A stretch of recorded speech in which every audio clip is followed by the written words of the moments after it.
Amigos, ¿cómo están? Bienvenidos a Radio Uruguay, bienvenidos a La Máquina de Pensar. ¿Cómo andan? Espero que anden bien. Arrancamos, son las 19:01, arrancamos súper bien, en punto realmente, con Javier Lasval, ¿cómo le va? En controles de emisión, y Carolina de Cuadro, allá, la productora, la morocha del abasto, en la producción de este programa. Amigos, vamos a empezar ya mismo dándole la bienvenida a, yo sé que él odia que le digan así, por eso se lo voy a decir directamente, al artista visual Álvaro Mengual. ¿Cómo le va, Álvaro Mengual? ¿Anda bien? ¿Qué tal, Pablo? Muy bien, gracias. Álvaro Mengual actualmente tiene estás exponiendo hay una exposición, valga la redundancia, El dibujo al alcance de todos, se llama esta exposición, que está en la galería de Diana Sarabia, en Rincón 622, esquina Juan Carlos Gómez, o sea, en Rincón, frente casi al Centro Cultural de España, para que se hagan una idea. Y yo, medio en broma, en realidad lo recibo a Álvaro Mengual, porque estuve leyendo en su web que él odia la palabra artista. Vos sos docente en la Facultad de Diseño Gráfico de la ORT y tenés una larga trayectoria como artista visual, como dibujante. Sobre todo aquí se hace énfasis en el dibujo, pero es muy difícil también separar la pintura del dibujo, ¿no? Cuando uno hace pastel, cuando hace óleo, ¿cómo se separa eso? Sí, particularmente con el tema del pastel, por ejemplo, que es un justo medio entre el dibujo y la pintura, uh-huh, que es difícil de definir si es dibujo o pintura. Uh-huh. En el caso de otras técnicas como óleo, acrílico, etcétera, no, decididamente es pintura. Es pintura, uh-huh, claro. Uh-huh. No, yo me siento dibujante y no me siento artista, o no. ¿No te sentís artista? No, para nada, no quiero. ¿Pero qué implica para vos, artista, que vos ahí hablás en tu web, qué implica que es para vos el artista? Y si me hubieras dicho artista en el siglo XIX, yo me hubiera sentido agradecido. Pero actualmente ser artista es sinónimo de petulancia, de arrogancia, de indiferencia hacia el espectador, hacia el otro. Entonces no quiero participar de eso. De ese mundo. También hay vos hablás también como que los artistas en el siglo XX hicieron como un foso, se separaron, hicieron una brecha, y esa brecha la llenaron, se distanciaron de la gente con toda la parafernalia filosófica, lingüística, epistemológica, ¿no?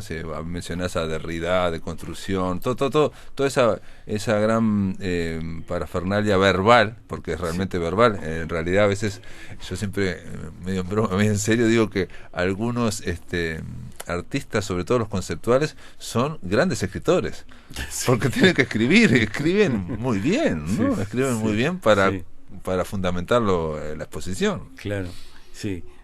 Ojo, que yo no estoy en contra de ciertas expresiones que tienen que ver con la contemporaneidad. Por ejemplo, yo lo que hago es algo absolutamente tradicional, pero mirá que valoro, reconozco ciertas expresiones que tienen que ver con lo contemporáneo. Fundamentalmente, por ejemplo, he visto instalaciones o he visto también videoarte que me ha resultado muy interesante.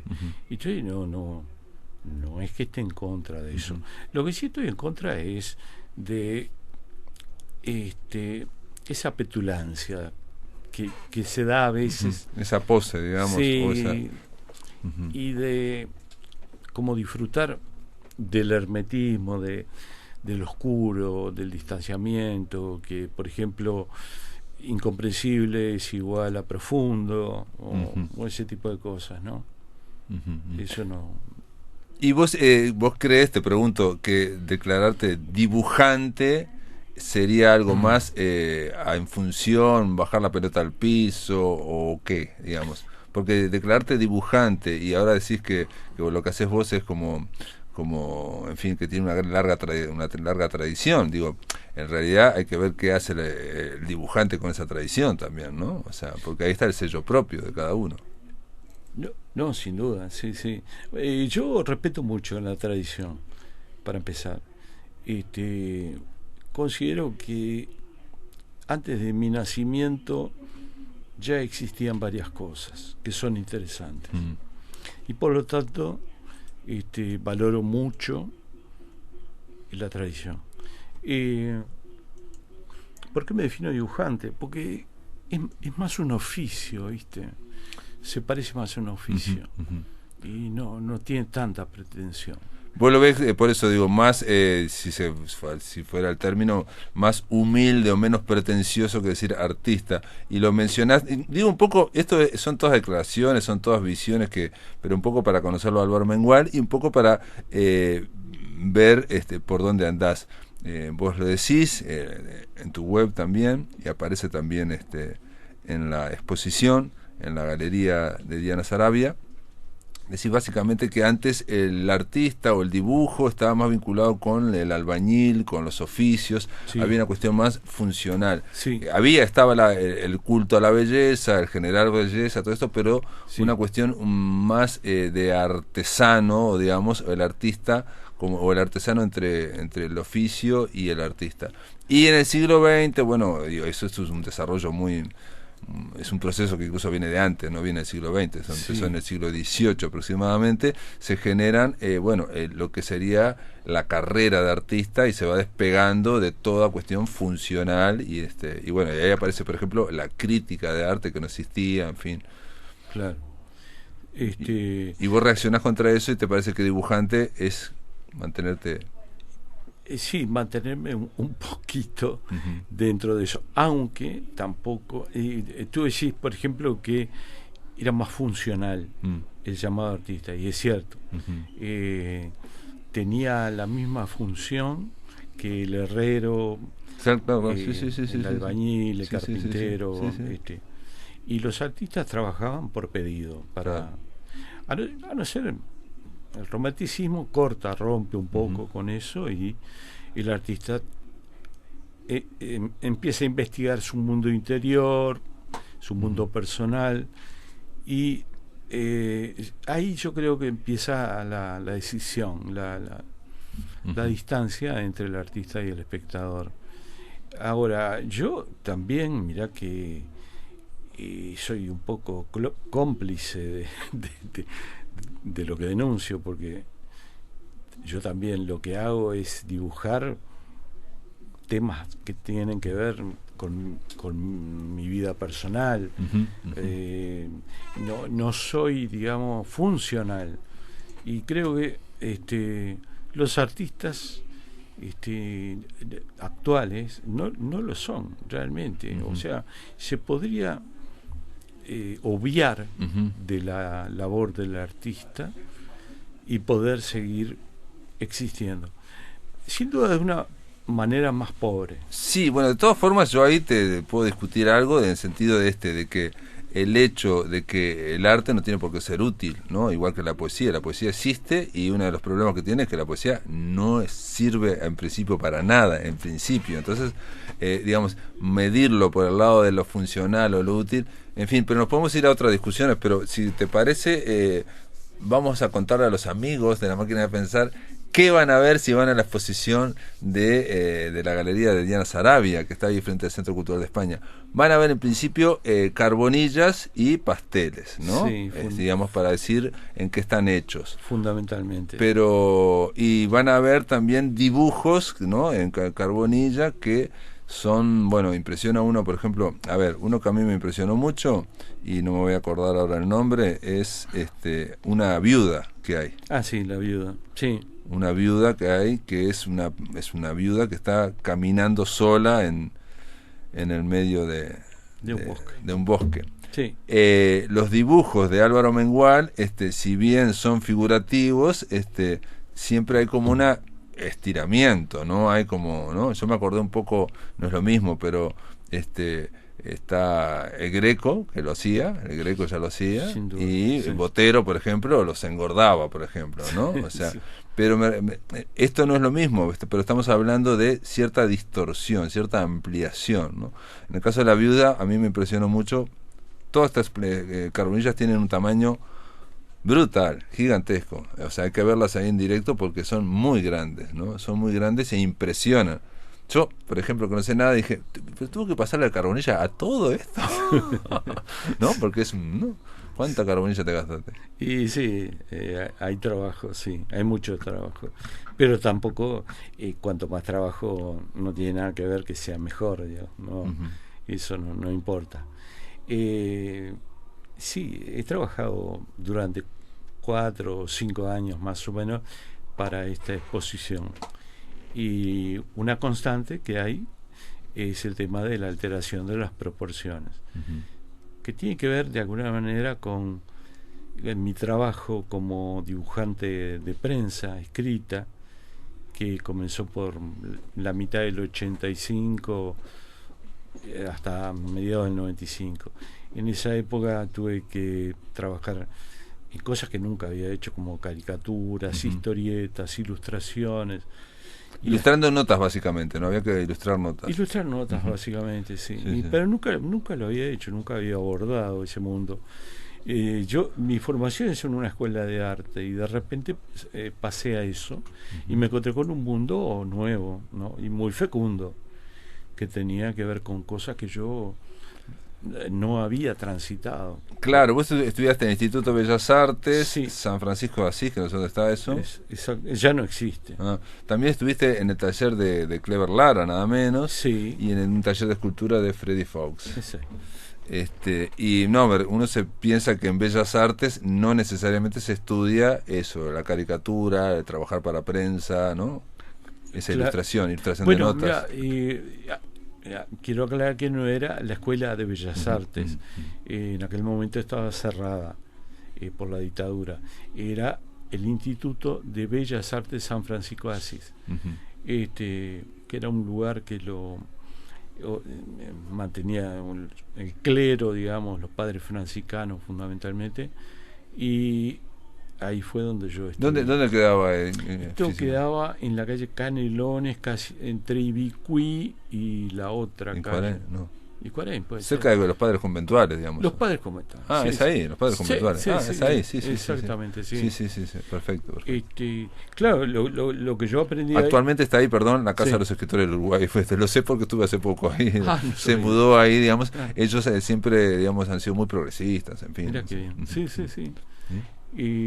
Pero cerró en el 80. Ujú, O sea ujú. que Esa escuela cerró de hace Bellas tiempo ya. Artes. Perfecto. Entonces vos, con todo ese bagaje, bueno, estuviste también en el club de grabado, vinculado, y con todo ese bagaje desembarcaste en el 85 en el reino del dibujo, pero de prensa, digamos, ahí también es a demanda, ¿no? O sea, ahí Sí. que yo ahí te conocí tu trabajo ahí, ¿no? Ajá. En el semanario Alternativa, por ejemplo. Ah, Y exacto. y ahí había una nota y yo me acuerdo que hice una nota y bueno, y cuando vi el dibujo que le habías hecho, me encantó. Ajá, mirá qué bien. Era Bueno, sobre la televisión y la Constitución, la reforma constitucional. Y esa capacidad que tenías ya de distorsionar a los hombres, ¿no? O a las mujeres, a lo que aparecían, ¿no? Ya estaba ahí eso. Esto que se va a ver ahora en la Galería de Diana Sarabia ya estaba en el 85, pero sí. obviamente no medía 2 metros. No. Eran en tamaños más mesurados. Pero lo que quiero decir es que en ese periodo yo conocí un mundo que era nuevo para Ujú. mí y que tenía mucho miedo de entrar en ese mundo, pero al fin y al cabo me di cuenta que la escuela me había dado las herramientas como para poder hacerlo. Ujú.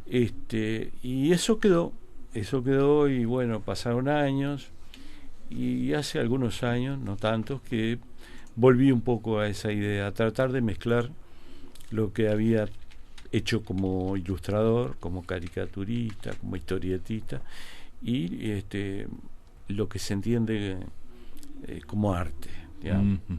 Y en el medio, pero te puedo preguntar, porque yo Sí. no conozco toda tu obra, en el medio que hacías que dibujos, pinturas, Sí. cosas más abstractas, por ejemplo. Sí, Bueno, hay un detalle en todo lo que haces, por lo menos que se ve en la galería, que es esa distorsión o esa desproporción que se hace. Por un lado es todo muy armónico, está todo muy medido, se ve claramente, y por otro lado es un poco expresionista, ¿no? Es el expresionismo de mostrar los sentimientos o los temperamentos, ¿no? Las caras tan alargadas por el pasado de esos personajes, Sí. ¿no? Sí, claro. Sí, tienen un tenor expresionista, Ujú. como decís vos. Sí, sí. Yo creo que la muestra tiene un tenor que podría estar entre el humor y la tragedia. O sea, me parece que es como un trabajo tragicómico, ¿no? Ujú, Me ujú. parece que Pero, anda en esos dos extremos. hay una pintura, bueno, dos obras, que en realidad son dos que están vinculadas, obviamente están hechas es decir, son dos grandes Ah, sí. paneles, o no sé cómo le llamás vos, Sí, sí, digamos, está están bien. pintados, ¿no? Sí, Que es Felisberto Hernández después de África. África, ¿no? Sí, Entonces está por un lado Felisberto en la casa inundada, se está inundando todo, y la cara en primer plano de África que se va. Todos, una cosa que yo me olvidé decir, es que todos tus cuadros, hay que llamarlos cuadros de alguna forma, son cuadros, sí. son todos muy narrativos en general. Sí, Se nota una narración, se nota que hay una historia. En este caso, África se va en primerísimo plano, ¿no? Y no se le ve nada más que la cara, y Felisberto se queda allá en el fondo, bajo agua, en la casa Sí. inundada. Es cierto, hay un componente narrativo muy importante, me interesa mucho eso. Y ese díptico que está separado Ujú. apenas por 10 centímetros, es una obra que la puedes leer como conjunto o podés leer cada panel. Mi intención Claro. fue que estuvieran partida la imagen, Ujú. que estuvieran separados. Ah, porque ella ya se iba. Bueno, no sé, pero me pareció que no fue una historia de amor muy plena Mm. la que sucedió Sí, sí, sí, entre sí, sí, sí. África y Felisberto. Entonces, mi intención era que fuera una obra que tuviera una lectura global, general, Ujú. pero a la vez que cada uno de ellos estuviera separado en un panel. Ujú. Sí, Distinto. ¿Y me puedes decir las medidas aproximadas de estas o de la viuda, por ejemplo, esa que va caminando? sí. El de Feliberto tiene 3 metros, 1,50 de altura por 3 metros 10. Claro.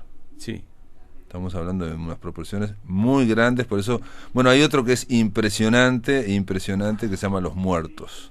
sí, Y ahí, claro, en ese caso simplemente es un montón de gente, está distorsionada las caras, digamos, o sea, como que se ve como si fueran caricaturas o sometidos a un proceso de caricaturización ujú, leve, digamos, no demasiado exagerado, un montón de gente que se llama Los Muertos. Incluso hay un bebé, por ejemplo, pero el bebito tiene cara de grande, en fin. ¿Esto de dónde sale? Y mira, toda la muestra parte de modelos.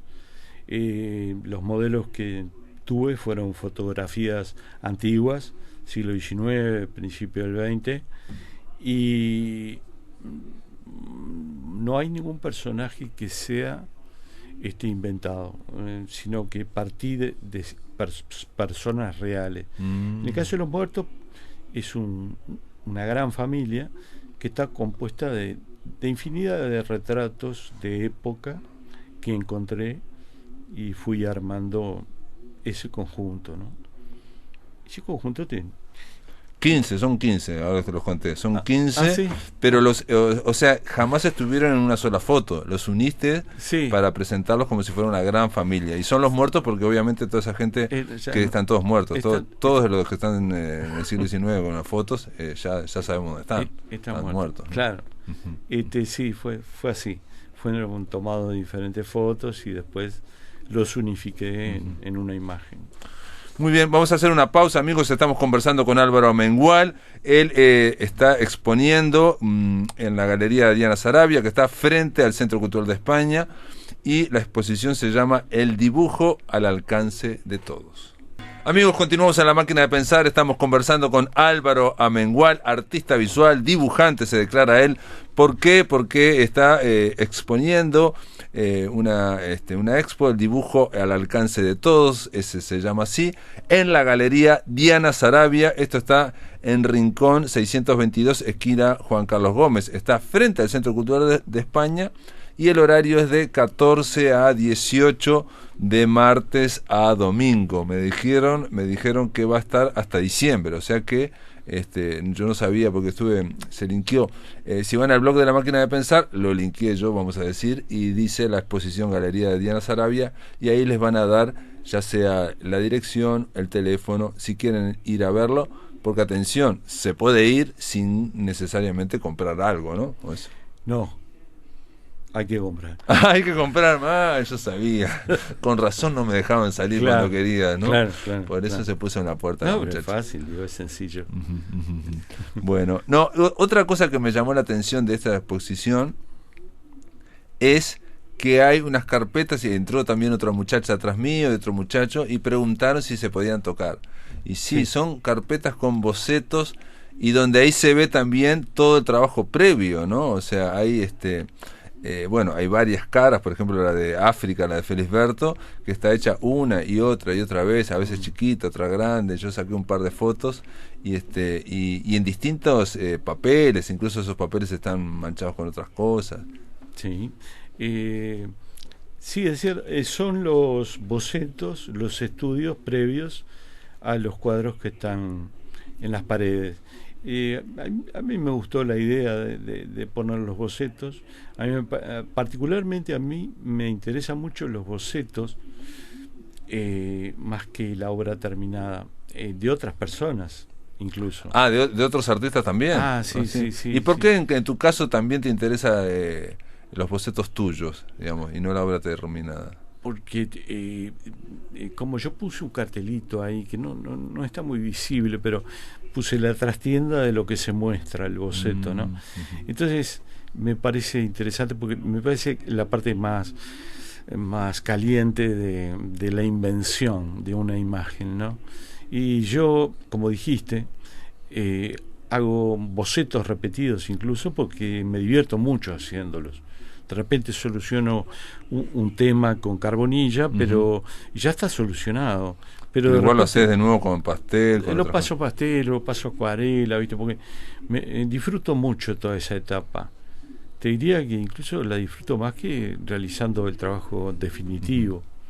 De todas formas, eso también yo supongo que es para agarrarle, para que la mano vaya aprendiendo, porque el cuerpo, la mano tiene memoria, también se va memorizando para una vez que te encarás obras que estamos hablando de 2,5 metros, ¿no? O de 1,5 metros, 2 metros, que son muy grandes y donde la proporción, si bien ya dijimos que hay una cuestión un poco distorsionada, es muy armónica. O sea, la persona que ve eso, por eso hablabas de vos de que estabas en contra del hermetismo, porque estos cuadros comunican mucho, ¿no? Comunican y narran rápidamente, y uno ubica a esa viuda o a Juan Carlos Onetti en la calle Veracierto, y digo, para que sea claramente que está en una calle. Igual yo pensé en ¿cómo es? En la novela esta, el astillero, obviamente, el astillero, claro. Se estaba cayendo todo al costado. Sí.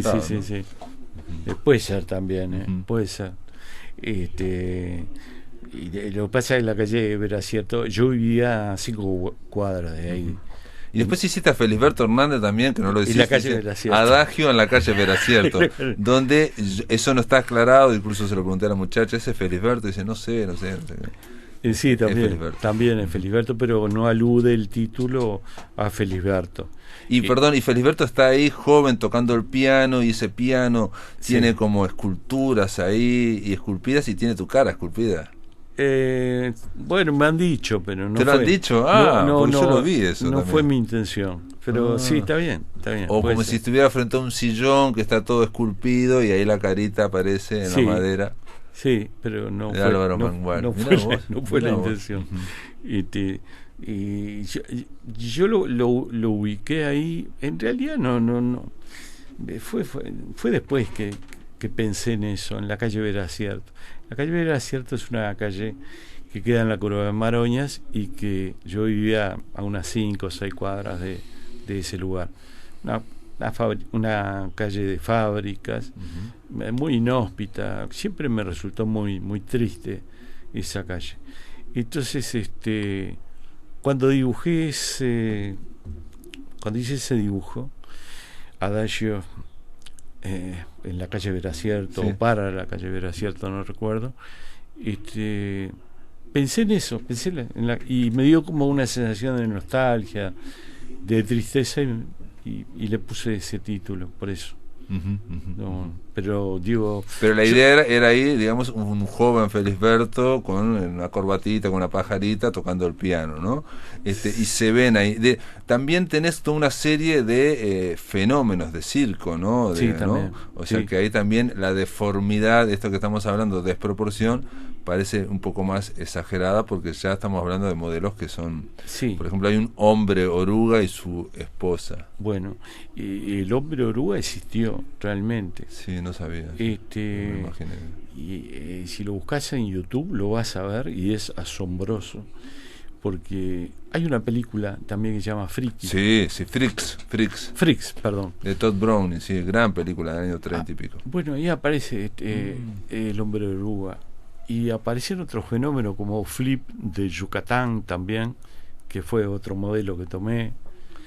¿Y en la película Freaks? Sí, y yo vi un video de este hombre, el hombre oruga, sin brazos y sin piernas, en donde enciende un cigarrillo. Sí, bueno, aparece en Freaks. No, en Freaks aparece él, con la lengua, digamos. Se va armando un cigarrillo armado. Increíble. Es muy difícil, pero es muy feo de ver ese hombre oruga, porque no tiene brazos y no tiene piernas, ¿no? Sí. Y vos le pusiste a este hombre oruga, que está como parado con su esposa, un gran ventanal, y atrás del ventanal un cuervo. Un cuervo, sí. Que se come la oruga. No, ¿ves? No, el gusanito, claro. Sí, yo dije, bien. pero qué malo ese, ¿no? ¿no? También pensé en la muerte, ¿no? En este caso, vos sos una oruga, y ¿qué te ponen? Un gran cuervo atrás. No lo pensé, pero está bien. Pero por no haberlo pensado, no es menos cierto. De repente, claro, uno inconscientemente dice cosas que no las dice mediando la razón. Claro. Sí. No, y aparte son, digamos, interpretaciones, cada espectador tiene, ¿no? Es lo mismo que con los libros, digamos, no hay dos personas que hayan visto la misma cantidad de dibujos ni en el mismo orden, por ejemplo. Vos decís también en un texto autobiográfico que está en la galería, que en tu casa no había más de 10 libros, y 5 eran de Andrew Loomis. Sí. Loomis, que yo reconozco que no lo conocía, y bueno, estuve averiguando, ¿no? Es un dibujante de los Estados Unidos, que aparte decía de un curso para dibujar, ¿no? Sí, Loomis fue un gran ilustrador de primera mitad del siglo XX de Estados Unidos, y realizó varios libros de enseñanza del dibujo. Se lo conoce más por sus libros que por su obra. Y yo tenía algunos libros de esa colección que eran de mi padre, y el primer libro que saca Loomis es el que da nombre a la exposición, que es el dibujo al alcance de todos. El dibujo al alcance de todos, claro. Él hacía manuales para el aprendizaje del dibujo. Sí. Casi para aprender por correspondencia, casi, ¿no? Sí, claro. Y me pareció divertido ponerle ese nombre a la exposición por dos razones. Primero, porque fue con el primer libro con que empecé a hacer garabatos yo, cuando muy niño. Y la otra, porque también tenía otra lectura, el dibujo al alcance de todos, que era que los dibujos estos no necesitan una previa formación en cuanto a arte para mirarlos. Sí, que son accesibles, digamos. Sí, ¿no? Esa es la idea. Sí. No es necesario ninguna formación previa. Entonces me pareció que ahí se conjugaban dos cosas interesantes. Yo quería hacerle como un humilde recuerdo, homenaje a Andrew Loomis, y a la vez plantear eso, que era como una broma, ¿no? Ujú. Sí. Él hacía libros para, por ejemplo, para hacer bocetos, para hacer cómo se hace una cabeza, cómo se hace, Sí. cómo se puede copiar unas manos, o cómo se puede, digamos, uno imaginar la cabeza a partir de una pelota, por ejemplo. Sí, Y dice así, por ejemplo, una frase de Loomis es que es: mantén tu lápiz lo más ocupado posible. Son muy lindas las No. frases de Loomis. Claro, pero es que... Son como para códigos para aprender. Atención, hace poco me llegó una carta inédita del Lebrero, y el Lebrero dice en un momento, más allá que siempre hablaba del arte, dice: yo creo que el estilo personal, dice en la carta, solo sale de un modo, con trabajo continuo. Y está muy bien. Sí, sí. Y es lo que dice Loomis, o sea, lo que está diciendo Loomis. Es lo mismo, pero dicho más finamente. Ujú. Pero Loomis dice: mantén tu lápiz lo más ocupado posible, o sea, dibujá. Sí, sí, claro.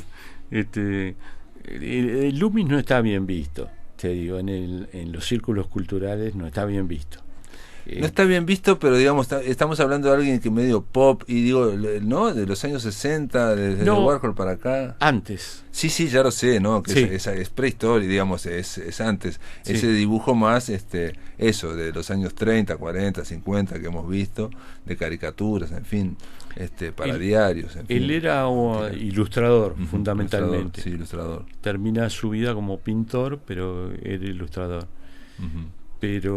Vos decís que no está bien visto. Y yo lo que No. te preguntaba era que No, no. con toda la onda pop que hubo en los 60 y todo esto, viste que se resignificó mucha cosa que estaba en el campo popular, ¿no? De Sí. pulp, porque Loomis estaba de ese lado, no estuvo en unas galerías de arte, digamos, ¿no? No, básicamente trabajaba para publicaciones, pero no fue reivindicado y quedó como un individuo que hacía manuales de dibujo de dudosa consistencia, digamos, por decirlo de alguna No, manera. y aparte como muy volcado solo a lo técnico, ¿no? Hacemos un círculo No, sé qué, claro, solamente claro, por supuesto. no había ninguna laraila filosófica detrás, digamos. No la había, casi no la había, a veces sí.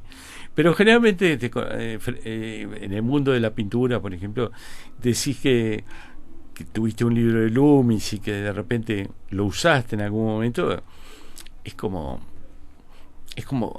que no hay que decirlo. Básicamente eso. Pero yo por eso digo que... Otra frase de Loomis: ningún don en el dibujo puede competir con un conocimiento cabal. Él está hablando una y otra vez que hay que conocer, que hay que aprender, ¿no? Hay que aprender la técnica.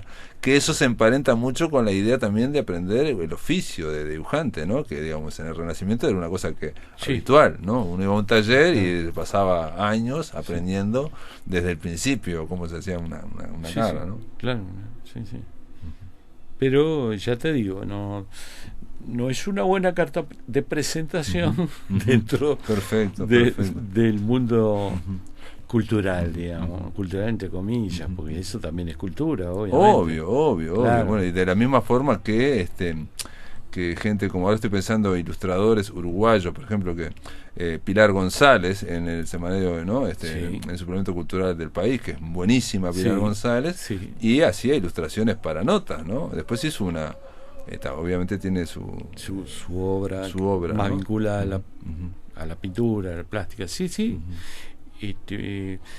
Yo he encontrado en las artes menores o populares una riqueza enorme, y me llama la atención de que la historia del arte las haya omitido. Por ejemplo, si vos tomás un curso de historia del arte en el siglo XX, donde se desarrollan estas disciplinas, por ejemplo, la caricatura, la historieta, el dibujo animado, la caricatura, no aparecen. Claro, sí. Y sabemos que hay cosas impresionantes. Claro, es una historia del arte paralela, subyacente, como oculta. Claro. Pero paradójicamente es la historia del arte con la cual está presente la gente todos los días. Sí, o por lo menos que también hacen el paisaje, digamos, de imágenes que nosotros consumimos en general, ¿no? Sí. estamos más habituados a eso a que a un proceso de abstracción o lo que fuere, ¿no? Que Claro, puede ocurrir. sí, sin duda. Una cosa no quita la otra tampoco, ¿no? Es decir, no son opuestas. Para nada, pero a son mí lo que me llama la complementarias. atención es que haya sido omitido todo eso, ¿no? Muy bien. Bueno, para aquellos que quieran ir, reitero, esto está en Rincón 622, esquina Juan Carlos Gómez, en la Galería Diana Sarabia. Va de 14 a 18 horas, me dijeron, y va a ir durante noviembre. Los lunes está cerrado, todos los demás días está abierto. No, perdón, sábado y domingo no. Sábado y domingo no. No, Perfecto. Entonces de martes a viernes. Exacto, sí. Perfecto. Y bueno, ahí se van a encontrar con esta exposición del dibujo al alcance de todos. Vos decís en un momento en esa frase, ahora me la perdí, pero bueno, decís algo así como que en ese texto autobiográfico, yo me bajo acá, decís. Estoy harto y vuelvo al barrio a hojear nuevamente los libros de mi querido amigo Andrew Loomis, con la esperanza de que otra vez el arte vuelva a estar al alcance de todos. Termina así. Básicamente. Se van a reír porque tiene algo de humor, pero también tiene algo un poco grotesco, también tiene algo un poco melancólico, también tiene algo un poco espeso que no se puede definir con palabras. Por ejemplo, ese gran cuadro de los muertos me pareció maravilloso porque uno se queda mirando ahí. Y bueno, y los bocetos también están muy bien. Así que, bueno, Álvaro Mengual, gracias por estar en La Máquina de Pensar. Felicitaciones, sí. ¿Puedo agregar algo? Porque después me van a decir, no dijiste. Agregue. En principio quiero agradecer a Diana Sarabia, porque me dio la posibilidad de exponer ahí. Me dijeron que ya se han vendido varios cuadros de eso también, ¿no? Sí, ya me dijeron. Es raro, ¿no? No, pero se han vendido ya, me dijeron. Sí, es extraño. Sí. Y justo los que me gustaban a mí. El grande de Felisberto ya se vendió.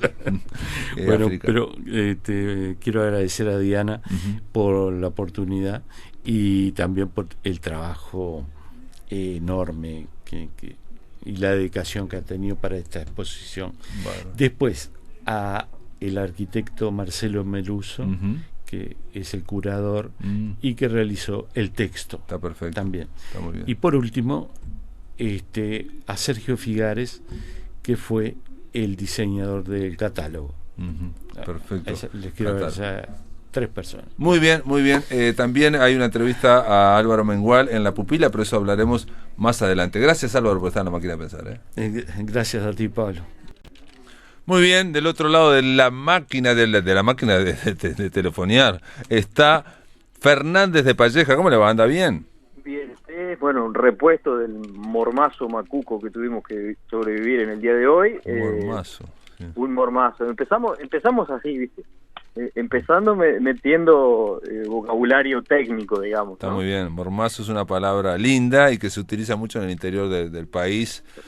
Creo que hay hasta en una novela de Dani Umpe que se llama Mormazo. Puede ser, porque Dani Umpe está cuaremboense y es una palabra de origen portugués, contrario a lo que dicen algunos chuscos que dicen que viene de un supuesto inglés mormation, que es mentira. Bueno, salvadas las estupideces iniciales, presento el tema de hoy, que es nada más y nada menos que la novela Mundo Chico del escritor 33ino Julio Seda Rosa. Hagamos una breve introducción sobre Julio Seda Rosa. Fue un escritor nacido en la zona rural, precisamente en la zona rural en la que ubica esta narración, en el año 1920, por lo cual en este año estaría cumpliendo 100 años y es uno de los 3 homenajeados del 2020 junto a Idea Vilariño y Mario Benedetti. Incluso se suscitó una polémica de esas súper inteligentes que hay de vez en cuando un diputado presentó un afiche en el cual decía que los iban a homenajear y aparecía tipográficamente poco destacado, digamos, a Rosa. Entonces se generó un poco el chisporroteo político y también el chisporroteo, ¿por qué no? También Montevideo Interior, porque de pronto tal vez Vilariño y Benedetti son más representantes de una cultura urbana y que bueno, ha tenido...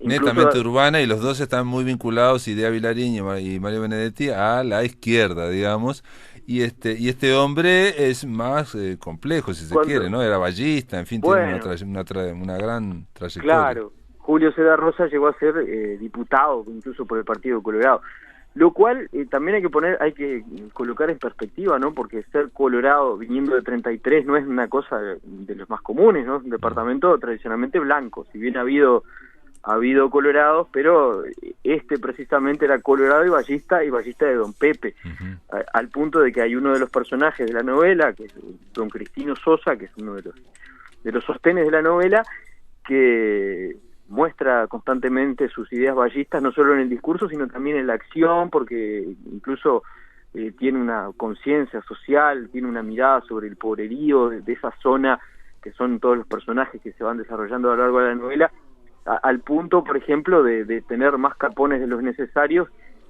para que se los roben, sabiendo que se los van a robar y porque sabe que esa gente tiene que comer y no tiene otra cosa.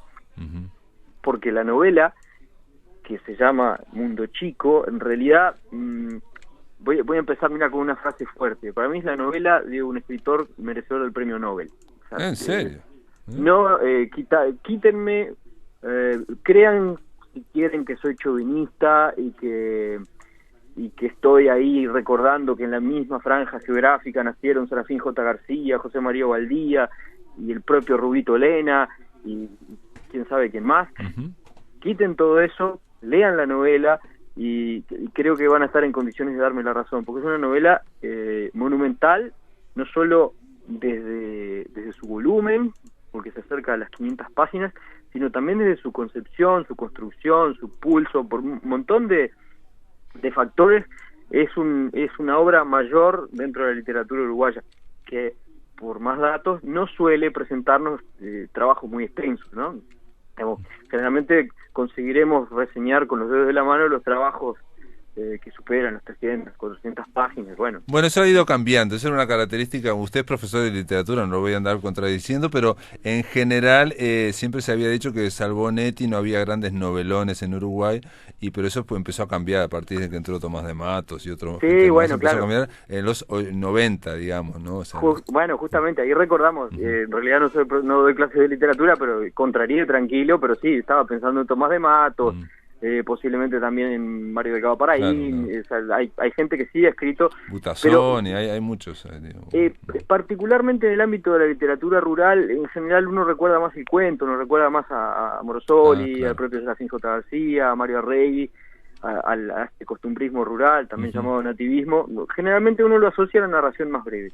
Y en el caso de Julio César Rosa, construye realmente un mundo. ¿Qué es eso lo que es una novela? Una novela es la construcción de un mundo en el cual los personajes se van desarrollando, van cambiando, les van pasando cosas, y donde se prueba su esencia humana, donde se ven enfrentados a las dificultades que hacen que saquen su fibra más verdadera.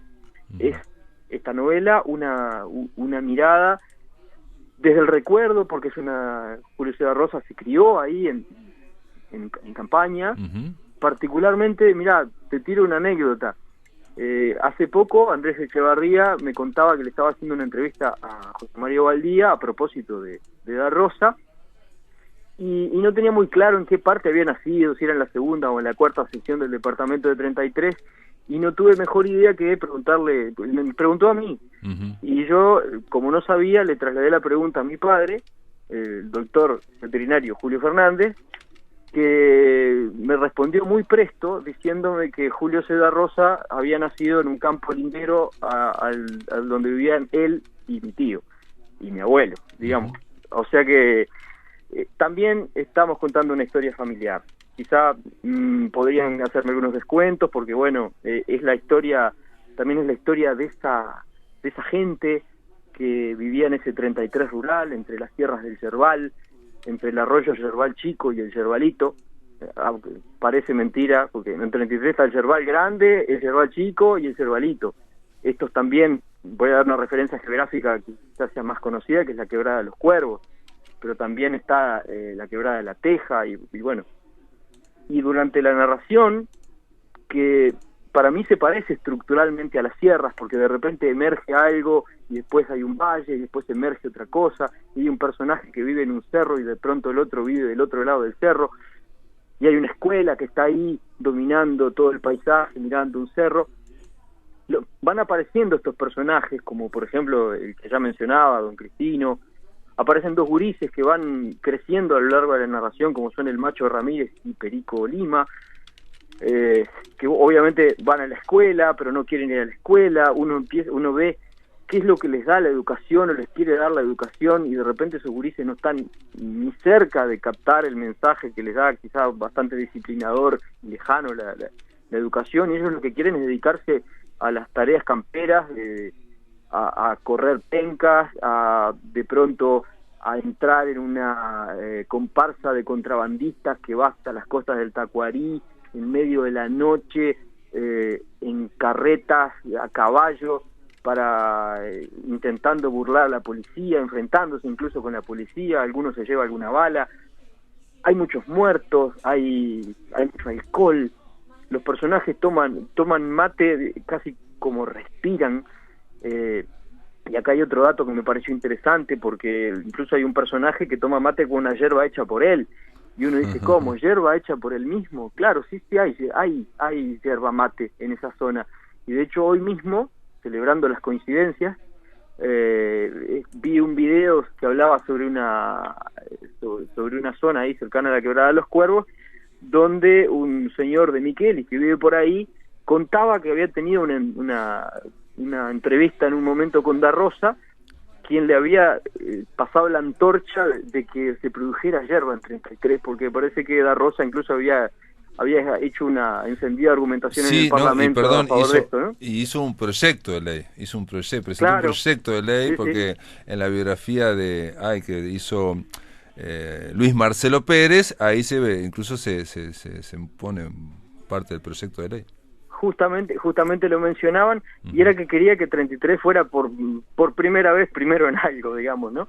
Y también que Uruguay es uno de los consumidores más grandes de mates del mundo, y aquí prácticamente no hay yerba, ¿no? Sí, bueno, y justamente, incluso me llamaba la atención, y ahí como que hoy até los puntos, ¿no? Até los cabos, y la manera en que toma mate esa gente. Yo sé que en 33 se toma mucho mate, en algún caso por inacción u ocio, pero la mirada que tiene sobre el mate es bastante militante incluso, ¿no? Y hay alguna escena donde, por ejemplo, la mujer iza una especie de banderín para llamar al hombre que está trabajando la tierra a que venga a tomar el mate, y la hora de tomar el mate es sagrada.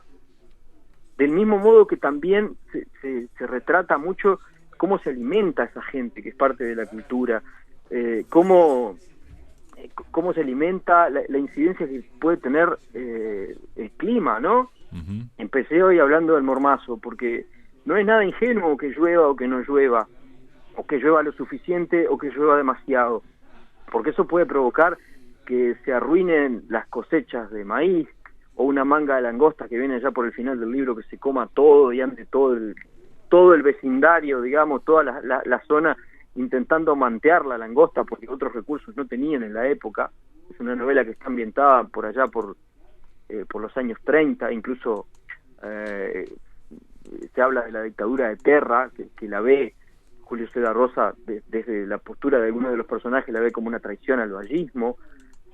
Incluso se opuso y militó mucho en la FEU en ese momento también. Y menciono esto porque la novela fue editada en 1975, el malhadado año de la orientalidad. Mirá, en el 75. Y es posible que eso, y que bueno, la difusión oficial insuficiente haya hecho que haya quedado injustamente poco leída o casi nada leída, incluso por mí, que la acabo de leer, digamos.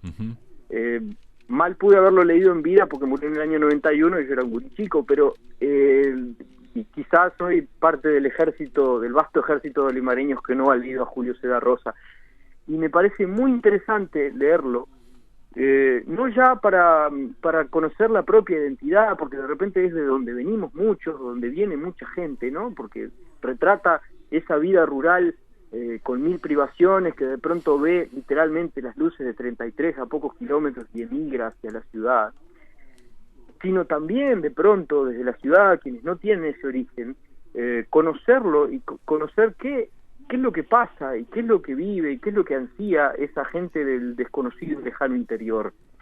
O incluso si no se quisiera leerlo de esa manera, también se podría leerlo como si fueran esos colombianos que nos interesaban tanto en la narrativa de García Márquez, porque es una novela palpitante en peripecias humanas de todo tipo. Hay amor, hay balaceras, hay hambre, hay momentos en que se juntan a hacer cuentos, se toma caña, hay pencas, hay velorios, hay una especie de investigación que sucede en un momento del libro porque había un chancho que se comía los boniatos y eso suscitó toda una cadena de hechos que terminó ocasionando la muerte de uno. Está también una pintura muy naturalista. Nos queda un minuto. Y voy cerrando, de las costumbres de esa época. Y está bueno saber eso, porque son las costumbres que nos preceden, muchas de las cuales permanecen. Y para cerrar, lo que te diría es que el libro viene presidido por un prólogo de Elena Romiti, que recomiendo encarecidamente leer al final, es decir, leerlo después de haber leído Mundo Chico de Julio César Rosa, porque... Perdón, estás hablando de la edición de Banda Oriental que fue hace muy poquito. La edición reciente de Banda Oriental, porque a semejanza de otros prólogos de Banda Oriental, parece que fuera una línea editorial, vende el argumento y por suerte lo leí al final porque si no me habría enojado un poco. Bueno. Pero bueno, está bien, es un consejo. Mundo Chico acaba de ser publicado por Banda Oriental hace poquito, ahora un par de semanas, y es accesible a todos aquellos que quieran ver y saber por qué Fernández de Palleja propone para el Premio Nobel a Julio César Rosa, que realmente, sí, hay que leerlo, ¿no? Yo, me interesó, realmente todo lo que dijiste de esta novela me interesa, y nada, vamos a ver. Si me das 5 o 6 segundos, dale. Es una lectura en la cual uno vive un tiempo, ¿sí? No es una lectura pasatista y rápida, lleva un poquito de trabajo, como las sierras, que son un poco ariscas, y quizá sería una linda opción escuchar antes de leer el libro, o durante o después, La Ariscona, cantada por el Pepe Guerra, de autoría de Rubito Lena. Rubito Lena, qué grande Rubén Lena, y cómo yo regalé la biografía de Rubén Lena que salió en Banda Oriental, que está espectacular, de Pellegrino. Pero bueno, Fernández de Pallejo, gracias por recomendarnos Mundo Chico de Julio César Rosa. Tuvimos un premio Nobel, nos vemos. Amigos, se terminó la máquina. Mañana hay fútbol, hay transmisión de fútbol, el jueves también. El viernes volvemos, vamos a llamar a París para hablar con el escritor argentino Eduardo Berti sobre el Ulipó, taller de literatura potencial. Una entrevista espectacular, no se la pierdan, amigos. Que lo pasen muy bien.